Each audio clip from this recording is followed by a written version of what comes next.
É um privilégio enorme estar aqui com vocês. Vamos ao livro de Daniel, novamente, e ler o mesmo texto. Daniel, capítulo 11, versículo 32. Aos violadores da aliança, ele com lisonjas perverterá, mas o povo que conhece ao seu Deus se tornará forte e ativo. Os sábios entre o povo ensinarão a muitos. Todavia cairão pela espada e pelo fogo, pelo cativeiro e pelo roubo por algum tempo. Ao caírem eles, serão ajudados com pequeno socorro, mas muitos se juntarão a eles com lisonjas. Alguns dos sábios cairão para serem provados, purificados e embranquecidos até o tempo do fim, porque se dará ainda no tempo determinado. E então, capítulo 12, versículo 1. Nesse tempo se levantará Miguel, o grande príncipe, o defensor dos filhos do teu povo. E haverá tempo de angústia, qual nunca houve, desde que houve nação até aquele tempo. Mas naquele tempo será salvo o teu povo, todo aquele que for achado inscrito no livro. Muitos dos que dormem no pó da terra ressuscitarão, uns para a vida eterna e outros para a vergonha e horror eterno.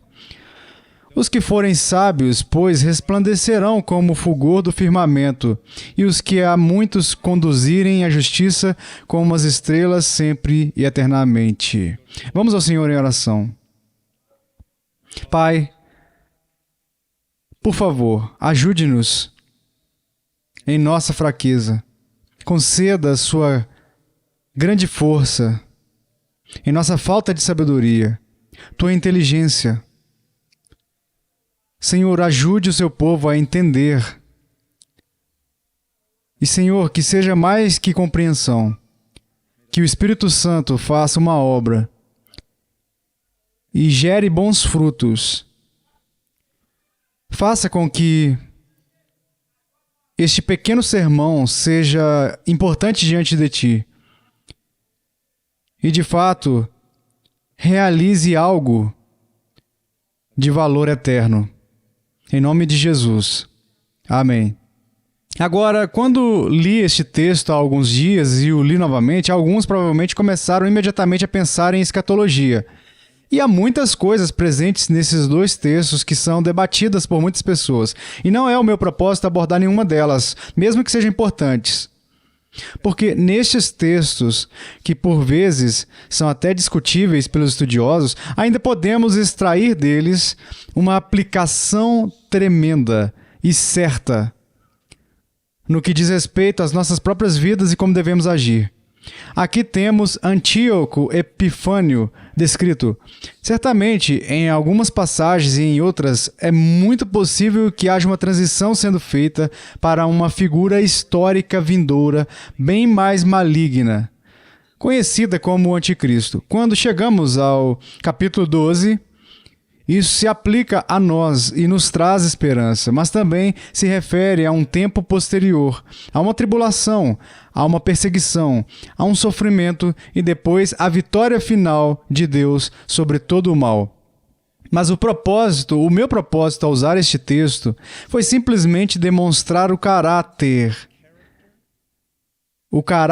comum dos homens que perseguiram a igreja. Antíoco é um arquétipo. Ele era um homem tremendamente vil, que pisou a verdade no chão.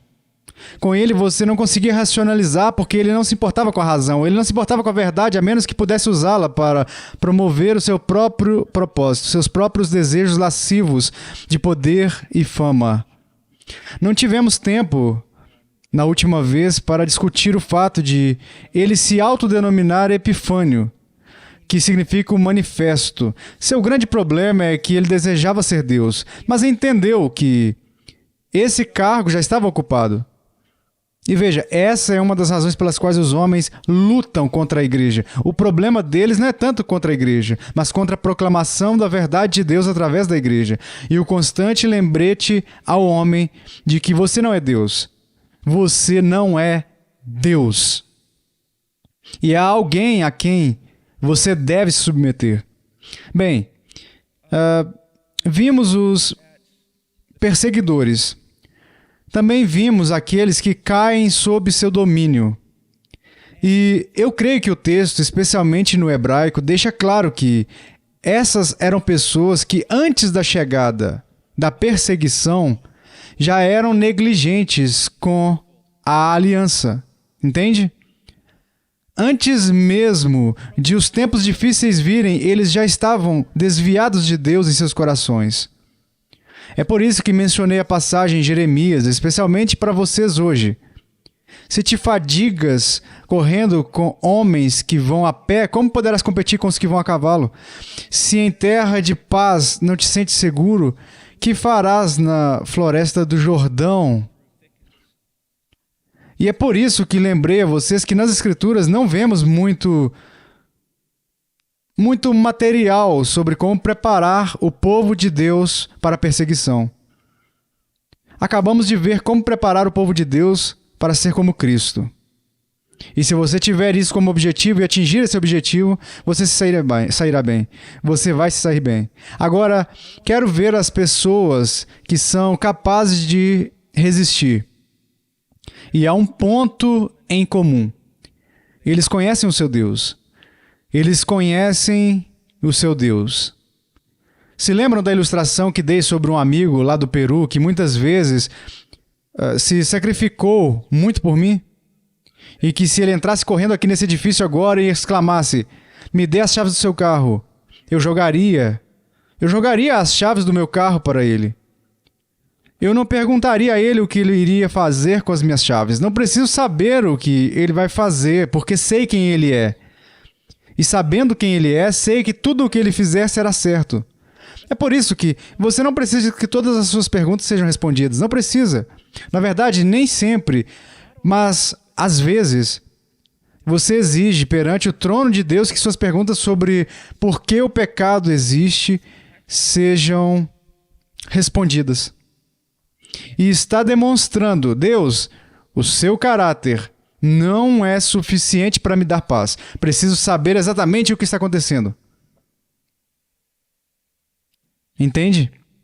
Bem, diz no versículo 32, se olharmos, diz: mas o povo que conhece ao seu Deus. Um termo hebraico simples, yada, significa conhecer muitas formas, estilos e diferentes modas. No contexto desta palavra sendo usada com Deus, há três coisas que quero destacar.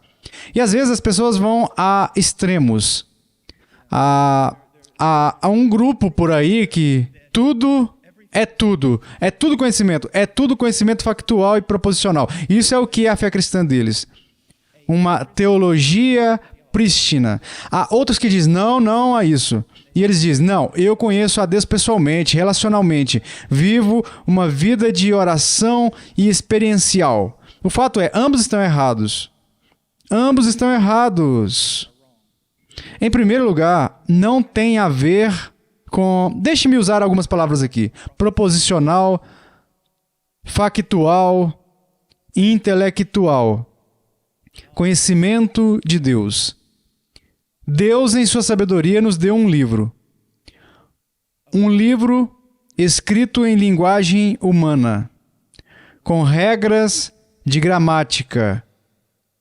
E o Espírito de Deus precisa iluminar nossas mentes para compreendermos plenamente este livro. E, no entanto, ele nunca nos iluminará de forma a trazer algum acréscimo a este livro, ou a nos ensinar algo que seja contrário a este livro. Entendem?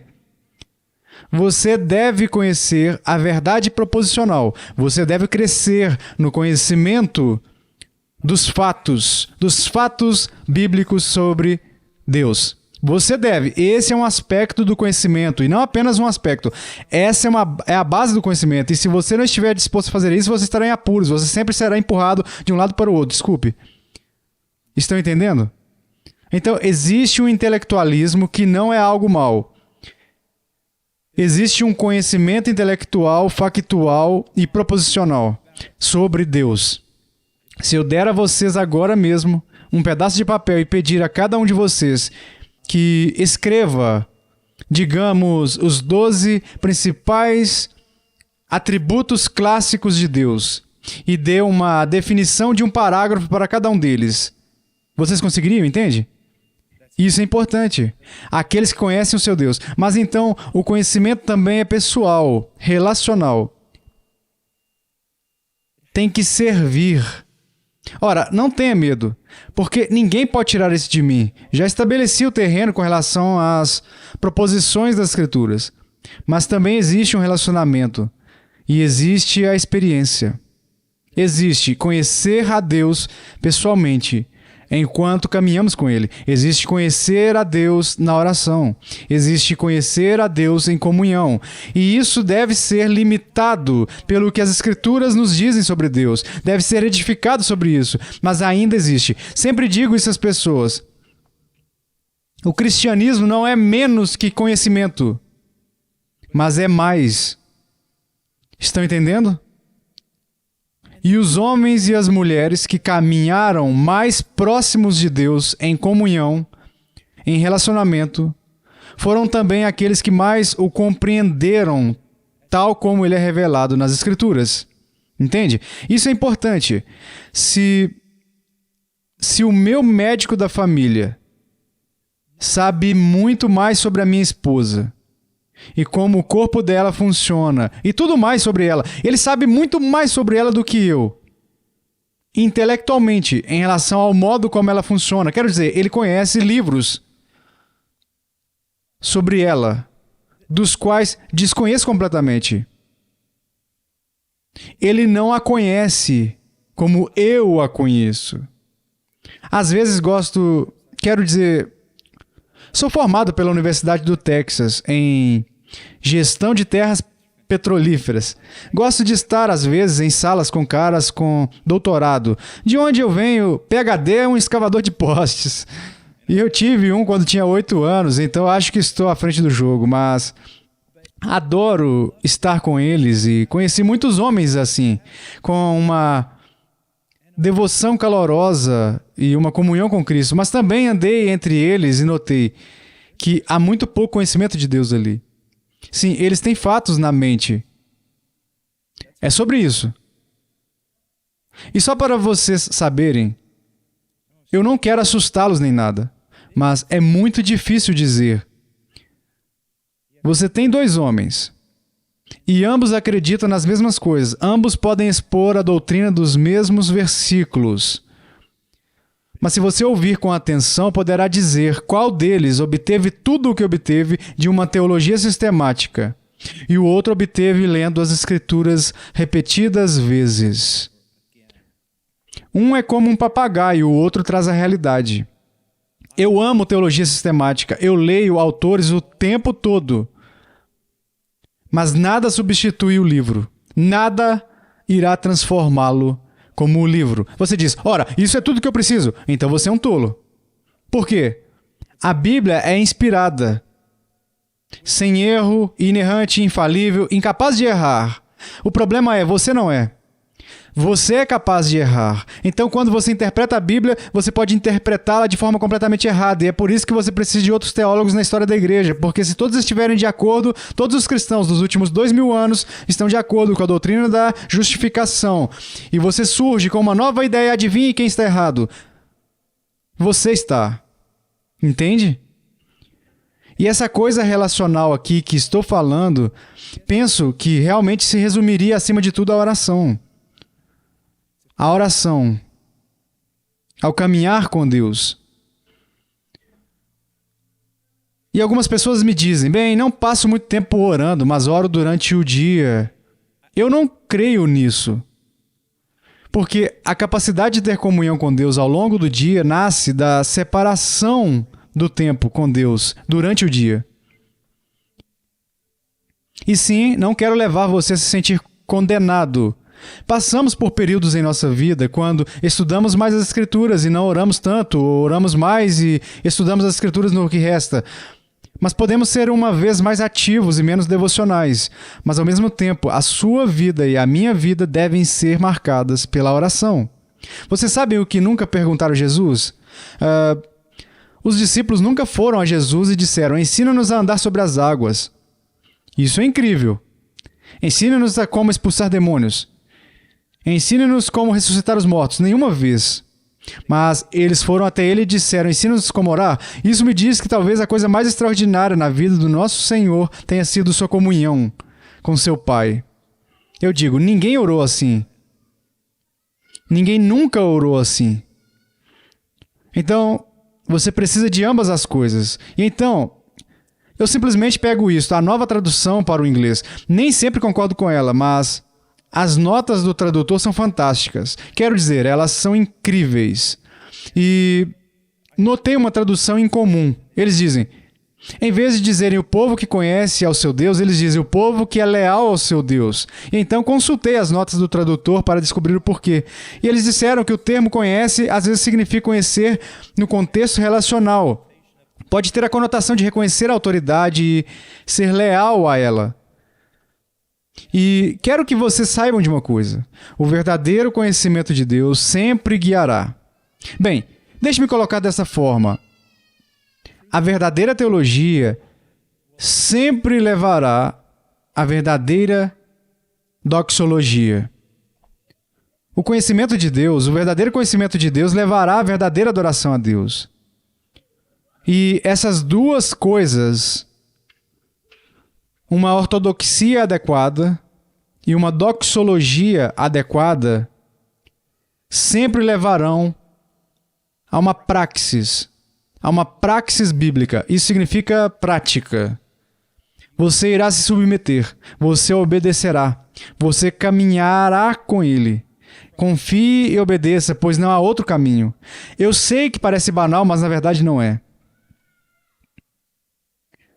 Sendo assim, eles conhecem o seu Deus. Ora, a importância do conhecimento de Deus. Eu só quero, por um momento, ouvir este texto. É um dos meus textos favoritos da Bíblia. Na verdade, eu guardo isso. É um dos textos da minha vida. Eu chamo de aquele para quem sempre volto. Assim diz o Senhor, não se glorie o sábio na sua sabedoria, nem o forte na sua força, nem o rico nas suas riquezas. Mas o que se gloriar, glorie-se nisto, em me conhecer e saber que eu sou o Senhor e faço misericórdia, juízo e justiça na terra, porque dessas coisas me agrado, diz o Senhor.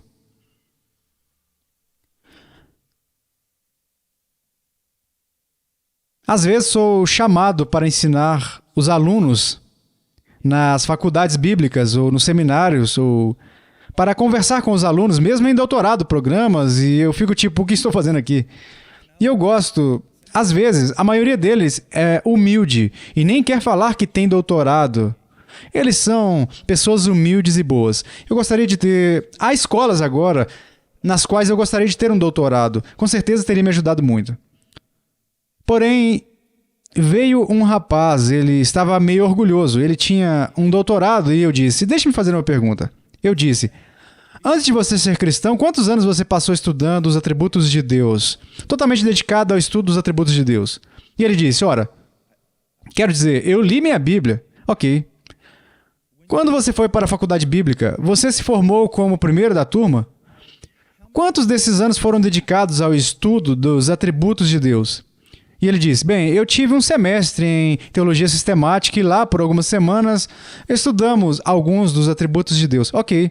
Quando você concluiu o mestrado, nesses 3 ou 4 anos, quanto tempo você dedicou ao estudo de quem é Deus? E ele diz, bem, eu tive 2 semestres de sistemática e nisso passamos cerca de 1 mês e meio. Ok, você tem seu doutorado em seu programa de doutorado. Quanto tempo você realmente gastou estudando as escrituras sobre Deus? E a essa altura, ele entendeu o que eu estava dizendo. Nosso povo, muitas vezes, não consegue suportar, porque não conhece o seu Deus. Não conhece o seu Deus porque os seus pastores não ensinam sobre Deus. E não ensinam sobre Deus porque eles próprios ignoram a Deus.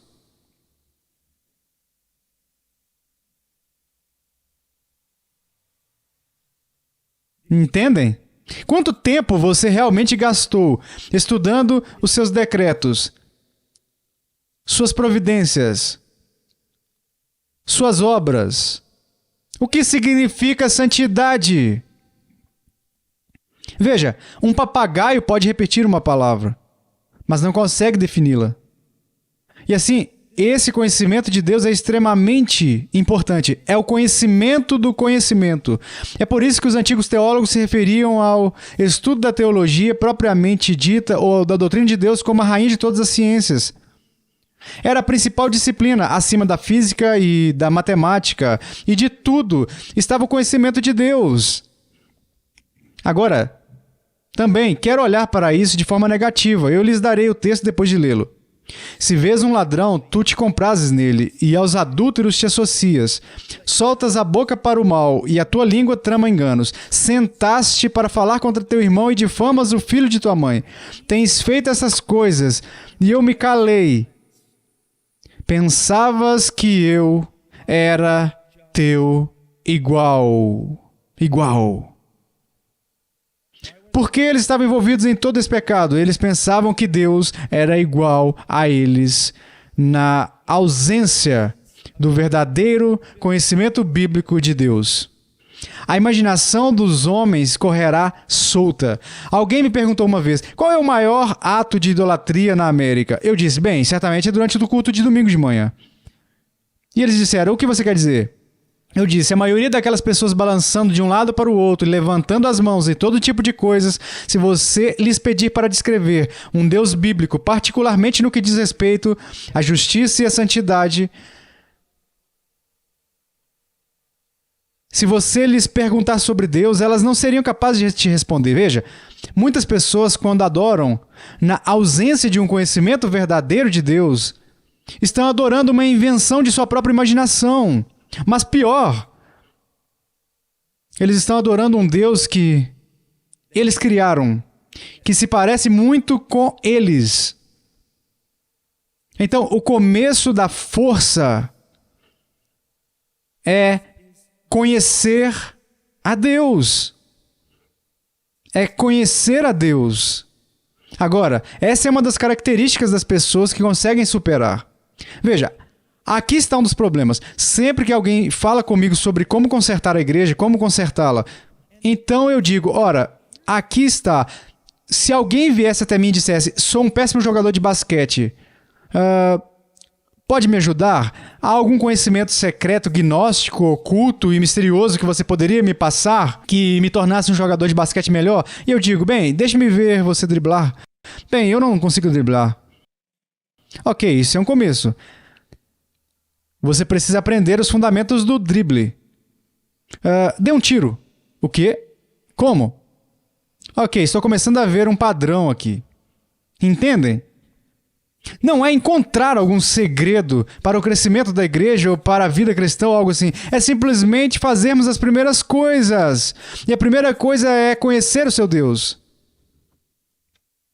Não sei dizer quantos livros li no passado que diziam, ora, quando você lê um texto bíblico, a primeira coisa que você precisa perguntar é, o que isso está dizendo sobre mim? Essa é a coisa mais estúpida que já foi dita neste planeta. Ao ler um texto bíblico, a primeira coisa que você precisa perguntar é, o que ele diz sobre Deus? Entendem? Porque é na luz de Deus que vemos a luz. Esse é o começo de tudo. Agora, eles têm conhecimento de Deus, eles conhecem a Deus. Então, no versículo 33, eles possuem discernimento. Eles possuem visão. A ideia aqui é que eles são prudentes, são cautelosos, eles dão atenção, eles são capazes de considerar e ponderar. Ora, esse tipo de racionalidade, o que eu quero que vocês vejam é algo um tanto importante. Isso é exclusivo dos humanos. Nós consideramos, nós ponderamos, mas à medida que os humanos se tornam mais parecidos com os animais, eles não têm mais essa capacidade.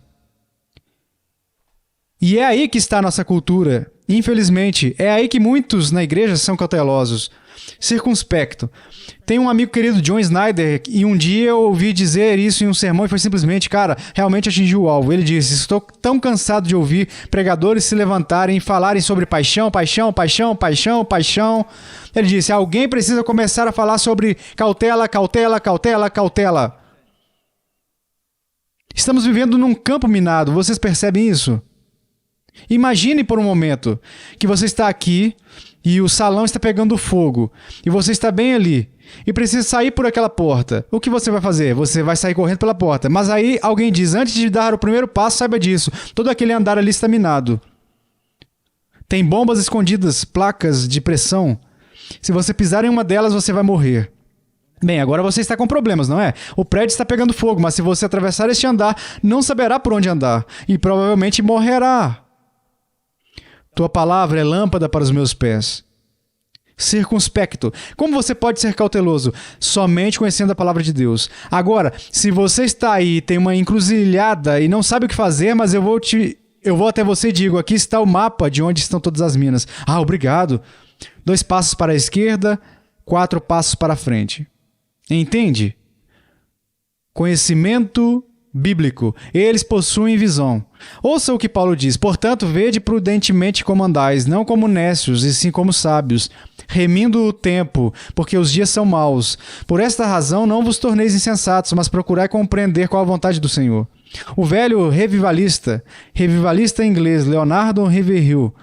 Um dia eu estava, anos e anos atrás, eu estava deprimido e estava lutando contra algumas coisas quando era jovem. E um amigo meu disse ao Ravenhill, Paul está... E ele me enviou um pequeno trecho. Agora, nem tudo neste trecho é exato, mas... foi útil. Ele foi útil e dizia, os outros podem, mas você não. E tudo o que dizia era isso. Ok, se outros cristãos quiserem fazer isso, isso, isso e isso, eles podem. Eles podem usar essa liberdade. Mas se você deseja ter o Espírito Santo em sua vida, enchendo você, capacitando, ungindo, você não pode. E comecei a aprender rapidamente. Não havia apenas coisas que eu tinha que fazer na vida cristã para ter comunhão com Deus através do Espírito Santo. Para não entristecer o Espírito Santo, não extinguir o Espírito Santo. Não havia apenas coisas que eu tinha que fazer, havia coisas que eu tinha que evitar. Isso é ser circunspecto, não legalista. Se você já conversou comigo, você sabe que isso é a morte. Isso é a morte. Porém, circunspecção, cuidado, cautela. Você tem que tomar uma decisão, você não pode confiar em si mesmo. Essa é uma das primeiras coisas que um piloto de caça deve fazer. Não vou confiar nos meus sentidos, vou confiar no meu painel de instrução. Se você costuma mergulhar, especialmente mergulho noturno, você aprende algo. Não vou confiar nos meus sentidos. Eu sei que não parece certo, mas é verdade. Confie em mim, eu estive lá. Você pode literalmente pensar que está subindo quando está descendo. Então você tem que iluminar as bolhas à noite e ver para onde elas estão indo. Você pode ficar totalmente perdido, entendem? Não confie em si mesmo. Uma vez, o meu filho, alguém queria que ele fosse a algum lugar e simplesmente tinha... Eu acho que eles estariam desacompanhados ou algo assim. E eu disse algo assim, não, ele não vai porque eles estão desacompanhados. E alguém disse, ora, o que há de errado? Você não confia no seu filho? Eu disse, não, eu não confio no meu filho. E eles disseram, ora, por que não? Eu disse, porque não confio no pai dele. Se eu não confio no pai dele, por que confiaria no filho? Eu não confio em mim. Alguns de vocês confiam demais. E você não conhece. Você nunca olhou para a boca do diabo. Nunca viu o mal e nunca olhou de fato para o seu próprio coração e viu as possibilidades que existem lá. Elas são horríveis. Na sua carne.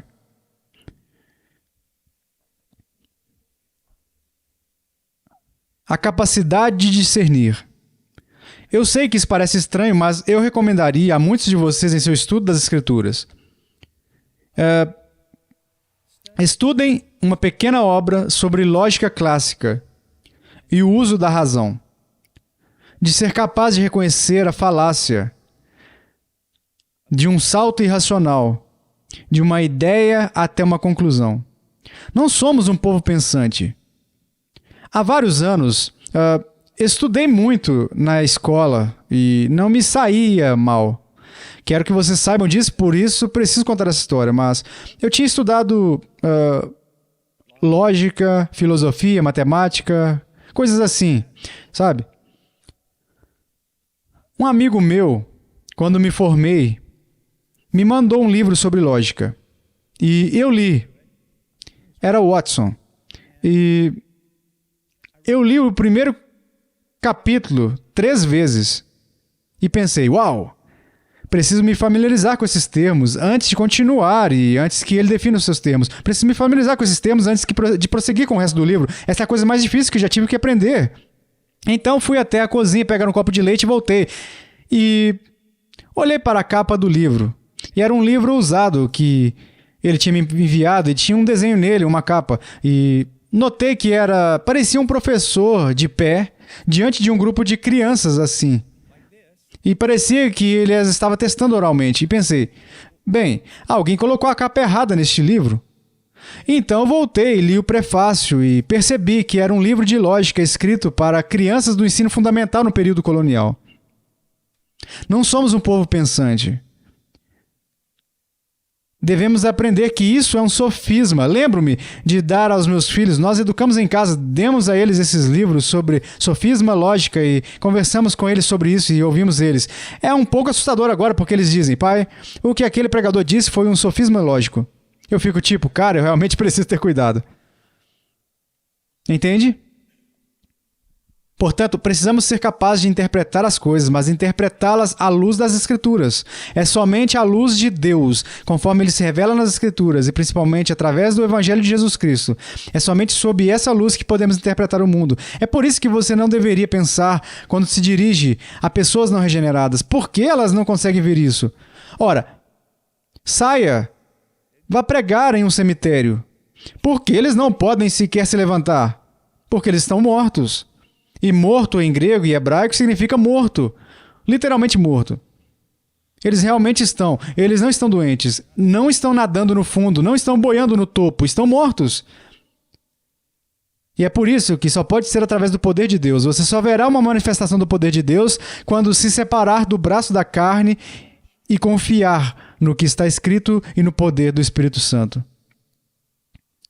Agora, fala sobre essas pessoas que conhecem o seu Deus, do versículo 32, que elas são capazes de demonstrar força. Literalmente, eles são fortes. Mas o contexto aqui é sempre importante em hebraico e grego. A ideia é que tem uma força que lhes permita resistir ao compromisso e à perseguição.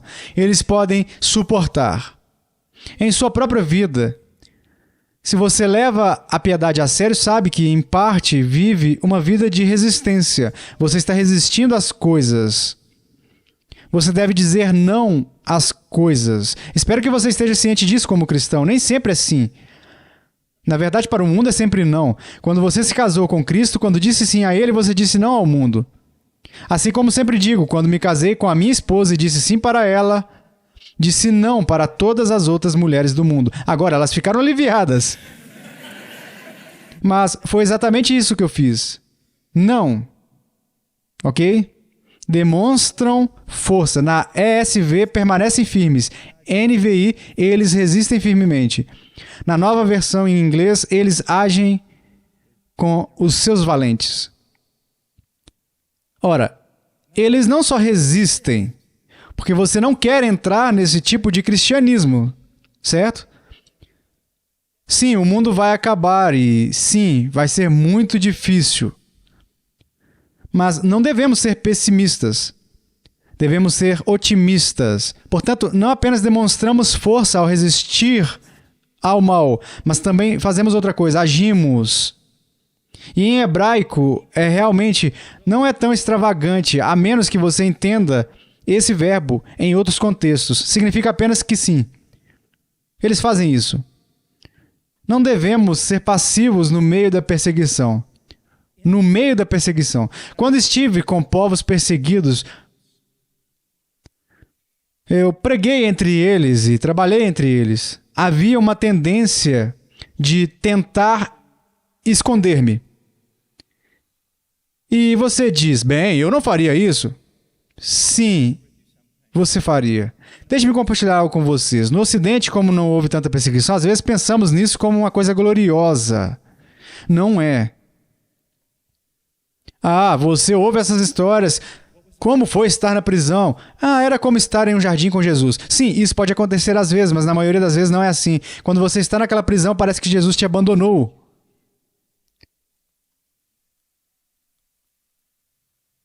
Porque você está sendo testado pelo fogo. E diante do perigo e da perseguição,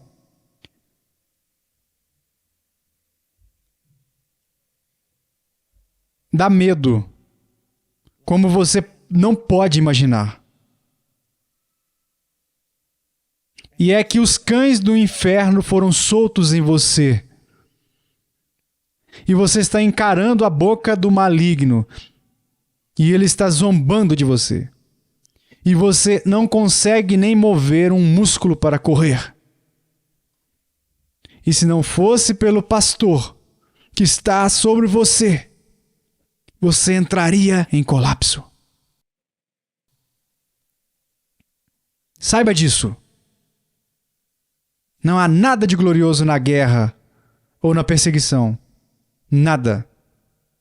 É assustador.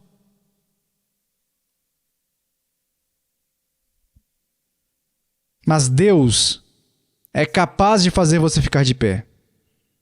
Ele é capaz de fazer você vencer. Mas só Ele. Talvez tenhamos a oportunidade de falar mais sobre isso mais tarde, já que eles agem. Agora, como eles agem? No período macabeu, eles agiam muitas vezes com violência. Eles reagiam. Eles realmente reagiam. Somos da Nova Aliança. Somos cristãos. Não iremos à guerra contra os nossos perseguidores. Pelo menos não em uma guerra carnal. Vamos abençoar aqueles que amaldiçoam. Vamos servir aqueles que prendem. Vamos vencê-los seguindo o exemplo do nosso mestre. Mas aqui está algo que eu quero que vocês vejam. Você diz, ora, irmão Paul, diz que eles fizeram grandes façanhas. E você está dizendo, como eles fazem essas grandes façanhas? Esta é a maneira como eles fazem isso. Versículo 33, eles ensinarão a muitos. A nova tradução em inglês, eles ensinarão as massas. ESV, eles farão com que muitos entendam. Agora, não se confunda aqui. Eu quero dar o devido valor a ambos os lados disso. Quero que você pense em algo. As pessoas dizem, na perseguição, o sangue dos mártires é a semente da igreja e o evangelho se espalha mais rápido. Não sei que história você está lendo. Tudo isso parece glorioso e maravilhoso, mas não é necessariamente verdade. Há momentos em que a perseguição chega e literalmente silencia a igreja. Há momentos em que a perseguição chega e tudo o que a igreja construiu para alcançar o mundo é despedaçado. Por que eu digo isso? Porque quero que você perceba que agora mesmo você tem liberdade. Não zombe, nem fique triste com a prosperidade. Você não precisa rastejar por liberdade. Louvado seja Deus por tudo isso, mas use-a. Enquanto temos dia, vamos trabalhar. A noite chega quando nenhum homem trabalha. Use a sua prosperidade, use a sua liberdade, use o seu tempo. Ora, pois chegará um dia em que você não conseguirá. Porém, mesmo nesse tempo de trevas, você ainda verá Deus fazer coisas tremendas. Quero que vocês tenham esperança na perseguição, mas não quero que desprezem a liberdade. Quero que vocês tenham esperança na pobreza, mas não quero que desprezem a prosperidade. Use-a! Nos Estados Unidos, neste momento, há tanta confusão que é inacreditável. É como se tudo desabasse sobre si mesmo no que diz respeito à igreja evangélica. Batalhas entre pessoas que eram amigas de longa data, todo tipo de coisa. E muitos homens vêm até mim e dizem, você está muito calado sobre o assunto, você precisa se envolver. Eu digo, há 3,5 bilhões de pessoas que não ouviram o evangelho de Jesus Cristo. Eu não vou entrar nessas brigas. Enquanto houver eleitos no Vietnã, na selva mais remota, em Laos, onde o evangelho não foi pregado, use a sua liberdade agora. Use a sua juventude agora. Eu estou quebrado. O meu corpo está quebrado. Tudo em mim está quebrado. Está quebrado. E não me arrependo, exceto que gostaria de ter me dedicado mais.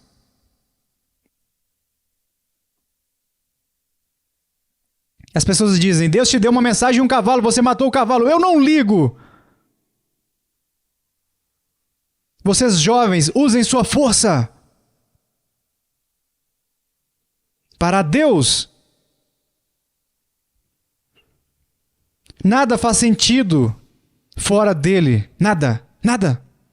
É tudo cascalho e podridão. Viva para ele agora, porque chegará o dia em que você desejará. Oh, meu Deus, eu gostaria de ter pegado essa liberdade e feito algo com ela. Agora, diz: os sábios entre o povo ensinarão a muitos. Lembra-me daquela passagem em Malaquias sobre o sacerdote levítico ideal. Os homens buscavam o conhecimento dele, da sua boca veio o conhecimento. Se você vai entrar no ministério, jovem, não precisamos de mais um agitador. Não precisamos de um estrategista inteligente de crescimento de igrejas. Precisamos de jovens que passem muito tempo a sós com Deus e com a palavra de Deus em oração e estudo, para que quando saírem e abrirem a boca, a palavra de Deus seja divulgada. É disso que precisamos. É disso que precisamos. Agora, diz: eles ensinarão a muitos e conduzirão muitos à justiça. Literalmente, levarão muitos à justiça. Recompensas no céu, ruas de ouro, portões de pérolas. Quero dizer, você só pode andar sobre essas coisas por um certo tempo, vai ficar chato. Quero dizer, vamos balançar o portão para frente e para trás por toda a eternidade, isso vai te trazer alegria. Que tal andar na rua? E creio que haverá um novo céu e uma nova terra que serão bem físicos e reais. Que tal andar pela rua e alguém vir até você e dizer: eu nasci em Sião porque eu ouvi você pregar. Eu era um homem mau, mas o seu testemunho me levou à retidão. Ah, essa é a recompensa, meus amigos. Essa é a recompensa. Não há nada que valha mais para um verdadeiro pregador. Nada vale mais para um verdadeiro pregador, além da aprovação do seu Senhor. Quanto a quando um pregador ouve alguém dizer: ei, você não me conhece, mas eu me converti. Através de algo que você escreveu ou através disso ou daquilo. Entende? Levando muitos à justiça. Vamos reunir o povo de Deus. Vejam bem, eu sou americano. E segundo Romanos capítulo 13, serei um bom cidadão dos Estados Unidos da América. Procurarei conformar-me às suas leis, que não violem a minha consciência. Serei leal, mas não além dos limites das Escrituras. E há uma sensação de que, de certa forma, esse é o meu povo, mas não é o meu povo. Vocês são o meu povo. Aquele cristão na Cordilheira dos Andes, o homem da tribo Lozi, no oeste da Zâmbia, o irmão e a irmã Fulani, na Nigéria, o chinês. Esta é a minha família. Esta é a minha família. Sempre que eu ia para a selva, ia para uma nova área, às vezes íamos para áreas que eram chamadas de zonas vermelhas, então tínhamos que ir na carroceria de caminhões de gado, cobertos com lonas, no calor equatorial. Isso não é muito fácil, 24 ou 30 horas na traseira daquele caminhão, coberto com uma lona preta. Então à noite você descia e seguia para a selva alta antes de ser detectado. Então me perguntaram: o que você está fazendo? E eu disse: bem, ordens. Recebi ordens. Que ordens? Washer, você tem familiares lá. Vá buscá-los. Há os eleitos de Deus ali. Alguns deles nem sabem disso. Vá buscá-los. Traga-os para fora. Quando os meus filhos eram pequenos, um dia voltei da selva. Fiz uma longa viagem. Eu estava muito magro, eu não estava muito bem, eu tinha vermes, todo tipo de coisa. E um deles olhou para mim e disse: pai, o que você faz? Quer dizer, você sai, você volta, parece que você foi atropelado. O que você faz? E eu disse: não posso te contar. Então isso te despertou o interesse deles. O que você quer dizer com não pode nos contar? Bem, eu posso lhes dizer, mas se eu contar vocês não vão crer em mim. Nós acreditaremos em você. Eu disse: não, vocês não vão. Sim, nós iremos, pai. Vamos acreditar em você. O que você faz?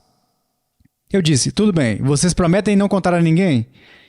Eles disseram: sim. Ok. Vocês prometem acreditar? Sim. E eu sussurrei: eu luto contra dragões. Meu filho disse: uau! E o meu filho mais velho disse: pai. Eu disse: eu luto contra dragões. Dragões que prendem pessoas aterrorizadas na selva. Dragões que prendem as pessoas com medo nos altos Andes. Dragões na cidade. Dragões na aldeia. Eu luto contra dragões. Para quem? Para o meu rei. Para o meu povo.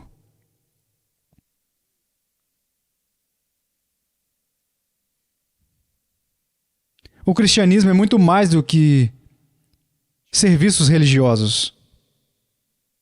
É maior e mais selvagem do que qualquer coisa que vocês possam imaginar. Agora, deixe-me ler algo de Gleason Archer, um artigo maravilhoso sobre a resistência dos macabeus. Esses foram os judeus que se levantaram e lutaram. Lutaram contra Antíoco Epifânio. Ouça isto. A esperança de Israel reside em crentes completamente comprometidos, que preferiram arriscar as suas vidas em vez de trair a sua honra. Um bando de patriotas heróicos foi incitado à ação por um certo sacerdote, na cidade de Modim. Ele foi o pai dos valentes macabeus, Judas, Jonatas e Simão. Estes patriotas, estimulados pelo zelo do movimento Hassidim, foram o esteio da resistência que se opôs aos conciliadores judeus pró-selúcidas, bem como a Antíoco e aos seus sucessores. Agora olhe para isso. Eles tiveram que se opor não apenas ao inimigo que vinha de fora, mas também aos conciliadores judeus que vinham de dentro. E quero dizer-vos uma coisa, a batalha com os conciliadores foi muito mais dolorosa do que a batalha com o exército estrangeiro. O seu compromisso intransigente com a adesão fiel à aliança e à lei mosaica resultou na sobrevivência espiritual da nação até a primeira vinda do Senhor Jesus. Durante a perseguição de Antíoco, os líderes patriotas... Agora, eu não sabia disso, isso é incrível, porque pensa nos macabeus como lutadores. Ele diz: durante a perseguição, os líderes patriotas pregavam aos seus compatriotas temerosos e intimidados uma mensagem emocionante de arrependimento e compromisso sincero com os padrões sagrados da lei de Moisés e dos profetas. Assim, de muitas maneiras, eles estavam travando uma batalha física, uma guerra. Mas veja o que os tornou fortes. Não foi treinar com estilingues. Estavam renovando o compromisso deles com a aliança mosaica. Diz: eles convocavam o seu povo a confiar nas promessas e no poder do Senhor, em vez de se curvarem às exigências dos tiranos pagãos que os ordenavam a se voltarem para os ídolos contra o Deus vivo. Esses homens que mostravam sabedoria empenhavam-se no ministério. Ouça, eu nunca soube disso. Ouça, diz, esses homens guerreiros se engajava em um ministério de educação e evangelismo, por assim dizer, entre os seus próprios compatriotas, exortando-os primeiro a voltar para Deus e para o padrão, e para conformar suas vidas de acordo com as Escrituras. Então eles deveriam responder ao apelo às armas e arriscar as suas próprias vidas pela libertação da sua terra, do jugo do seu perseguidor que odeia a Deus. No entanto, os líderes patriotas tinham de suportar grandes dificuldades e perigos. Muitos deles perdiam suas vidas e propriedades à medida que as forças dos tiranos erguiam as suas espadas contra eles e queimavam seus campos e as suas cidades. De onde veio a força deles? Quero dizer, se você for hoje, o que já fiz muitas vezes, observar o exército israelense, tiremos o chapéu. Há alguns homens lá que resistirão. Isso posso garantir vocês. Mas veja, a verdadeira força está no compromisso com Deus. Mas você não pode se comprometer com verdadeira força com Deus que você não conhece. Quero terminar com isso. Tem um amigo meu, não vou citar o nome dele, mas às vezes ele vinha ao Peru para me visitar. E ele era um homem muito medroso. Ele tinha medo de cobras, piranhas, roedores e tudo mais. Ele tinha medo de terroristas, de policiais corruptos. Ele tinha medo até das sombras. Tudo. Eu o admirava acima de todos os outros, porque ele ia aonde fosse comigo, não porque fosse corajoso. Ele ia com medo, mas ia por amor, por causa do seu amor a Cristo e do seu amor ao povo de Deus. Se ele tivesse que rastejar, se tivesse que chegar lá choramingando, ele ainda chegaria lá, por amor. Não precisamos de John Wayne, de homens como John Wayne. Não precisamos de homens assim. Precisamos de homens assim como Jesus Cristo. Precisamos de homens como o apóstolo Paulo. Por que ele era o que era? Ele diz, o amor de Cristo me constrange. E você diz, sim, o seu magnífico amor por Cristo. Por Cristo. Não, não é isso que o texto está dizendo. Não foi o grande amor de Paulo por Cristo que o motivou. Foi o grande amor de Cristo por Paulo que o motivou. Agora, é claro, era recíproco. Mas o fundamento de toda devoção não é o nosso amor por Cristo, mas sim o amor de Cristo por nós. Se eu olhar no espelho para o meu amor por Cristo, não há nada que possa me impulsionar ao redor dele por meia hora. Mas se olho para o amor de Cristo por mim, por toda a eternidade, oremos. Pai, obrigado por tua palavra. Por favor, ajude-nos, Senhor. E deixa esta verdade vir à mente hoje, amanhã, e talvez daqui a 20 anos em uma prisão escura. Ajude-nos, Senhor, porque somos fracos. Em nome de Jesus. Amém.